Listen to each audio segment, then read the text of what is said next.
en lille serie af tutorials, som gerne skulle hjælpe omkring arbejdstegning. Og I kan se, her har jeg sådan et vin- og tobaksskab. Det var sådan faktisk det, jeg lavede, det er også svendeprøve. Nu skal vi have lavet en arbejdstegning ud af det. Nu er vi færdige med vores, vores 3D-tegning her. Så lad os lige se en gang. Vi går op i hjem her, og så siger vi, at vi gerne vil lave en drawing. Godt. Se, vi skal jo have et tegningshoved, så jeg går ned og browser mit tegningshoved, og jeg har inde under, hvad har jeg gemt et eller andet sted, på mit skrivebord under SolidWorks, i mit tilfælde, ellers så jeg ved ikke, hvor I har jeres, det burde ligge på jeres eget P-drev, eller også kan I finde det inde på skolens side, men har vi den her, det her tegningshoved hernede, der ligesom er sådan standard, så det er også det, I skal bruge. Og så har vi jo vin- og tobaksskabet liggende herovre. Så hvis jeg dobbeltklikker på det, så får jeg ligesom noget. I kan se lige nu, der har jeg bare sådan et eller andet mærkeligt billede her. Så jeg ved ikke lige hvorfor, hvad det er, jeg ser nu. Men det kan jeg jo rykke rundt på bagefter. Nu prøver jeg bare at stille et eller andet, så I kan se, det er jo et billede forfra. Det er jo det, vi skal have. Jeg har et billede fra siden her. Jeg har også brug for et billede oppefra. Det her, det er et billede nedefra, fordi jeg kan se de her firkanter her, så jeg gør lige det, jeg kører her opover i stedet for, så får jeg et billede oppefra. Det kan jeg flytte nedenunder bagefter. Så vil jeg gerne have et isometrisk billede også, på en eller anden måde. Hvad synes jeg er det bedste isometriske view? Det er nok sådan her. Så stiller jeg det der. Og det er sådan set det, vi har brug for lige nu. Så siger jeg lige exit, eller hvad hedder det? Ja. Godt, så forsvandt det. Nå, så kan jeg lige starte med at flytte mine ting ind på papiret. Jeg kunne også starte ind på papiret, det er sådan set lige meget. Men pointen er, at det her første billede, vi har trukket ind, det er ligesom det, der bestemmer. De her tre ting, de hænger sammen. Så når jeg tager fat hernede, hvor jeg får mit lille kryds her, og så hiver den ind, så kan I se, så følger det ligesom sådan med på en eller anden måde. Det vil sige, når jeg tager, så kan jeg tage fat i den der, stille den om på den her side, og den her, og rykke den her ned under. Og så tager jeg fat i mit isometriske view, det kan jeg stille, hvor jeg vil. Herovre, ikke? Sådan der. Så det her er jo et stykke af træpapir, og nu er det nok en af et størrelsesforhold, og vi skal enten have det 1:5 eller 1:10. Så nu ser vi lige på, hvad det ligesom, hvad vi siger, hvad vi har herovre. Og I kan se, at nu står det på 1:20, så vi går lige ned og siger Use Custom Scale. Og så rykker vi det om, og så siger vi lige, hvad siger du, hvis det er 1:10? Det kan nok godt være. Godt, nu har den kun taget det her isometriske billede, fordi det er det, vi lige kigger på nu. Så nu kan vi lige gå op og lave, nu kan jeg lige se, hvordan er det nu, man gør det her. Jeg mener, hvis man går op og klikker på det her view, måske skal jeg sådan der, det gik lidt øjeblik, så kan I se, det er det, der ligesom styrer de andre to her. Så når jeg går ned og siger Use Custom Scale, og så vælger 1:10, så burde de andre tre billeder her følge med. Det gør de også. Og så kan vi stille det pænt på papiret. Og pænt på papiret, det betyder, at man stiller det på en måde, sådan, så det ser sådan symmetrisk ud i forhold til kanterne på papiret. Så det står på en eller anden måde fornuftigt og giver plads til, kun den er blå der, jeg kan flytte på det.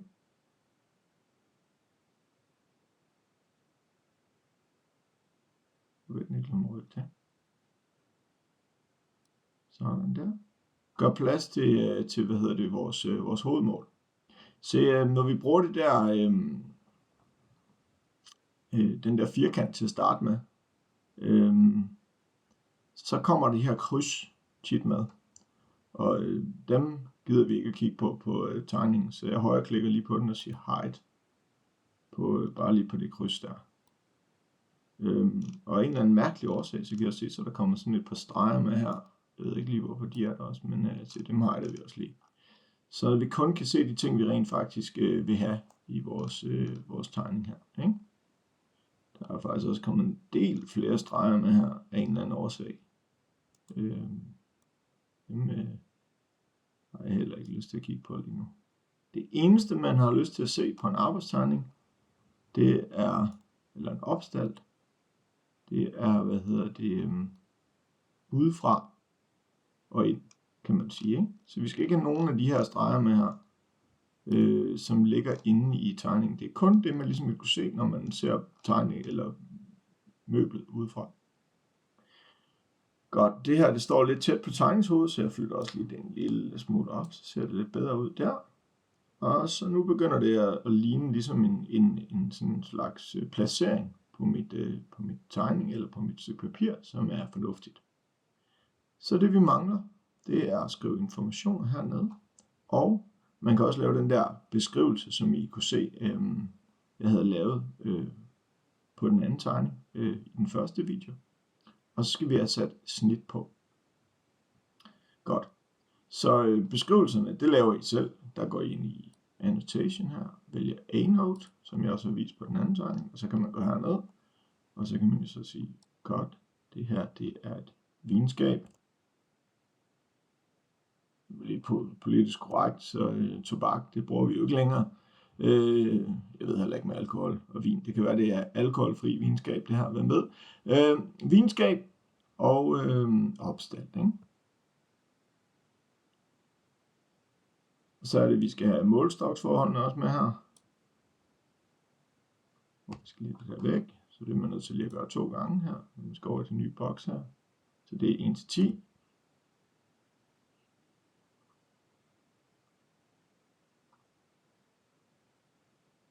Og hernede skriver vi navn.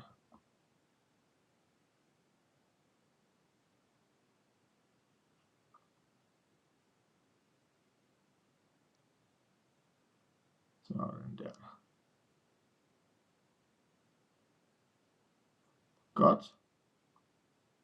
Jamen, det er jo nogenlunde det. Så det vi mangler nu også, det er vores snit. Det er under drawing her. Section view. Vi skal have, jeg havde jo 3 snit på det andet tegning, men vi skal have minimum et lodret snit her, som kigger fra venstre mod højre og hedder lille a. Nu stiller jeg det lige her uden for billedet. Og så siger vi flip direction, og vi laver det om til et lille a.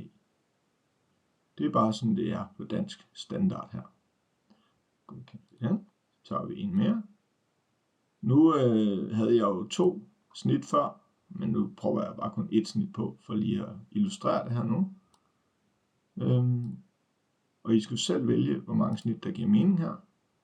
Og det skal være flip direction også, fordi man kigger oppefra og ned. Og det skal være et lille b. Sådan der. Så nu har vi vores section view her og her. Hovedmålene, det gør vi ved at sige sketch og smart dimension. Så kan man sætte sin hovedmål ind her. 1300. De står her imellem. Højdemålet står mellem de 2 billeder her. Og så sætter jeg min dybdemål på nede på det her billede her. Så der siger vi 800. Og her kommer 400. Og igen, vi stiller det, så det ser pænt, og I tager det ud. Så her kunne man så skrive den her beskrivelse, som jeg har vist jer på de andre. Og jeg vil nok også lige fjerne de her mærkelige streger. Jeg ved sgu ikke, hvorfor de kommer med. Men igen, så må man lige ind og klikke på dem. Højre klik. Og ja, det kan vi så ikke, fordi vi er inde i Smart Dimension. Men nu er jeg ude af det igen. Så kan jeg højre klikke her på en streg. Nej, det kan jeg så ikke. Hvorfor delen kan jeg ikke få lov til det? Smart Dimension er stadigvæk tændt. Slår det lige fra. Det var derfor. Så kan jeg få lov til at højre klik og hide. Så I må lige, hvis der er nogle små streger her, som på en eller anden måde sniger sig med fra den anden tegning. Jeg ved simpelthen ikke, hvorfor de kommer med over de her. Det er nok nogle hjælpestreger af en eller anden årsag. Man må lige rense det lidt og gøre det pænt. Godt. Det sidste, vi lige mangler her nu, det er at få fjernet de her skraveringer. Skraveringer kan godt nogle gange drille en lille smule SolidWorks, og det er en klar fordel i min erfaring. Og hvad kan man sige, rense billedet for skraveringer i snittene til at starte med. Så det gør vi lige med det samme. Jeg går ind og klikker på en skravering her. Her. Trykker på den. Man skulle dobbeltklikke på den. Så vi prøver lige igen. Gå ud. Dobbeltklikker på en skravering. Så kan I se, så kommer den her area hatch fill op. Så vi fjerner det her material crosshatch. Og vi går ind og vælger view, fordi hele det her er et view, det her snit. Og vi siger none. Så kan I se, så forsvinder alle, og vi godkender den på det her billede. Og det gør vi allerede herinde på opstarten. Vi går ind igen her, gør den en gang mere, dobbeltklikker her, trykker material crosshatch væk, siger view, og none, og godkender. Sådan der. Så har vi vores opstalt. Vi har vores snit, og dem kan vi så flytte, det gør vi i den næste video, flytte ned på de næste stykker papir. Men det bliver næste video.